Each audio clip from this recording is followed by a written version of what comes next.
Hey guys, thanks for watching. Thanks for listening. This is your host, Thomas Tyree from On the Hot Podcast. Today, this will be episode 178 for you guys today. Of course, this episode is going to be coming out on all four of our platforms, our Instagram account, our Facebook account, our YouTube account, and our Apple Podcast account. So let's go ahead and dive into the first segment of this week's episode. I'll be sharing my top 5 NFL teams currently in the National Football League heading into week 8 of the NFL season. So the NFL season is actually flying by right now. These are my top 5 teams currently in the National Football League. I'll be ranking it from 1 all the way down to number 5. So starting off at number 1, I have the Kansas City Chiefs as the best team in the National Football League. They find themselves at 6-0, the last undefeated NFL team in the National Football League this season. At number 2, I have the red hot Detroit Lions, 5-1, the best team in the NFC, has first place in the NFC North, the best division in the National Football League this year. They're number 2 on my list. And number 3, I have the Baltimore Ravens. They're playing lights out, 5-2 on a 5-game winning streak after starting the season 0-2. They have found life on the offensive side of the ball with Lamar Jackson and Derrick Henry playing well. And number 4, I have the Minnesota Vikings, who still find themselves at 5-1, just one play away from being 6-0 like the Kansas City Chiefs, but they play well on both sides of the ball. Sam Darnold and Brian Flores are having some great stories out there in Minnesota this year. And number 5, I have my arch nemesis, those Commanders. They are 5-2. They are first place in the NFC East, and they are playing very well. So those are my top 5 teams currently in the National Football League right now this NFL season. But let's go into a deeper dive of why I have these teams ranked 1 through 5 right now in the National Football League. So let's get into number 1, the Kansas City Chiefs. They are the reigning defending back-to-back Super Bowl champions as they're on their quest of going for a three-peat, becoming the first team in NFL history to go on a three-peat. They are the last undefeated team, but boy, oh boy, this Kansas City Chiefs team has been depleted with injuries. They've been going through it. They lost their wide receiver, Rashee Rice, who was supposed to have a good sophomore season, a breakout season with Kansas City. Got injured. He's out for the rest of the season. Isaiah Pacheco at the running back position. He's supposed to be coming back from a broken leg, but these injuries have affected the Kansas City Chiefs, and they've affected my fantasy team this year. I had both Isaiah Pacheco and Rashee Rice on my fantasy team. But as I digress, this Kansas City Chiefs team doesn't look the same offensively. I mean, Patrick Mahomes has turned over the ball a lot this season.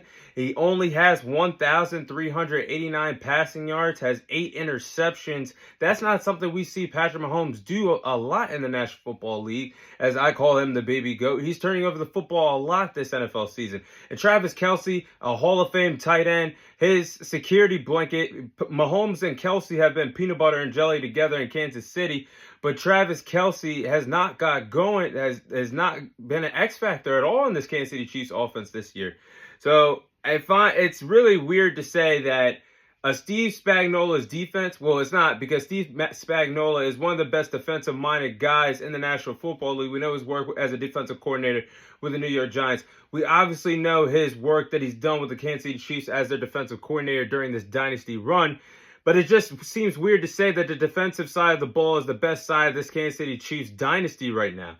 And he has had this defense playing lights out. And it is a big reason why the Chiefs find themselves 6-0 right now in the National Football League. So that's the reason why I have the Chiefs at 1. Now, and number 2 is the Detroit Lions. The Detroit Lions, once again, do find themselves at 5-1. First place in the NFC North. The NFC North, that is the best division in football right now. If the season were to end, all 4 of those teams would make the playoffs in the NFC. That's how good that division is. But the Lions are playing lights out offense. I mean, they're passing the ball well with Jared Goff, who's is sneaking his way into the MVP conversation. You have the best the best 1-2 punch at the running back position, David Montgomery and Gibbs in the backfield in Detroit. I mean, Ben Johnson is one of the best coordinators, one of the best offensive-minded guys in the National Football League. He'll be getting his chance soon. But, I mean, man, this offense is all hits, no misses. And even when they play my Dallas Cowboys, Ben Johnson was putting it on the Cowboys so bad, he was having them offensive linemen out there in Detroit run hook and laterals. The offensive linemen were running routes. But I got to say, Jared Goff looked pretty good against the Minnesota Vikings defense last week. I mean, he went 22 for 25 passing, 280 passing yards, 2 passing touchdowns, had a game-winning drive, played well against Brian Flores' Minnesota Vikings defense. That does a good job playing well against the blitz. I should say does a great job blitzing opposing offenses, and Jared Goff adapted well against the blitz in this game. So I'm seeing a lot of great things from this Detroit Lions team. And Dan Campbell as a leader, man, I'm very proud of how he has this Detroit Lions team in the position that they're at right now. Now, number 3 is the Baltimore Ravens. The Baltimore Ravens start off the season 0-2. Now find themselves at 5-2 on a 5-game winning streak. This quarterback and running back duo of Lamar Jackson and Derrick Henry is truly special, and it's keeping defensive coordinators up late at night trying to figure out how to slow this opposing offense down. I mean, the Ravens lead the league in explosive plays this year. Once you get Derrick Henry, King Henry going in the backfield, this opens up the playbook to get playmakers going like Zay Flowers, Mark Andrews, Rashad Bateman. The list goes on. This is how this Baltimore offense gets going. When Derrick Henry brings life to the offense, that's when all these playmakers get going. That's the reason why this offense is first in the league in explosive plays this NFL season. But I got to say, Lamar Jackson looked pretty damn good against the Tampa Bay Buccaneers last night on Monday Night Football. I mean, he threw for 5 passing touchdowns. Derrick Henry also now had an impressive 81-yard run in that game. But now Derrick Henry finds himself having 873 rushing yards in the first 7 weeks of football. So that's how explosive and how dynamite this duo of Lamar Jackson and Derrick Henry has been. Now, I will say this defense hasn't reached the level that Mike Macdonald had this defense last year. They're still finding their footing.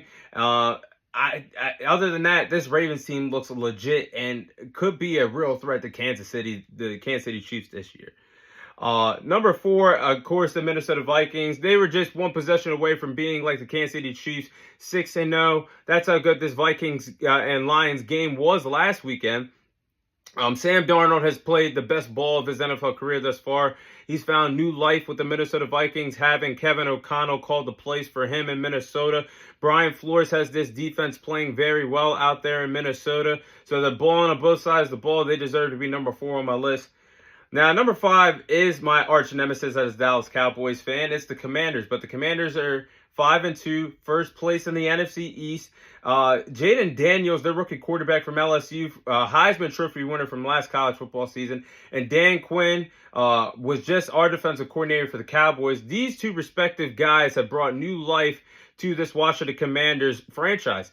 And this is also a franchise that really has struggled for years. And they have brought new life, new energy to this Commanders franchise. I mean, the Commanders are balling on offense. They're a high-powered offense, averaging 29 points per game right now.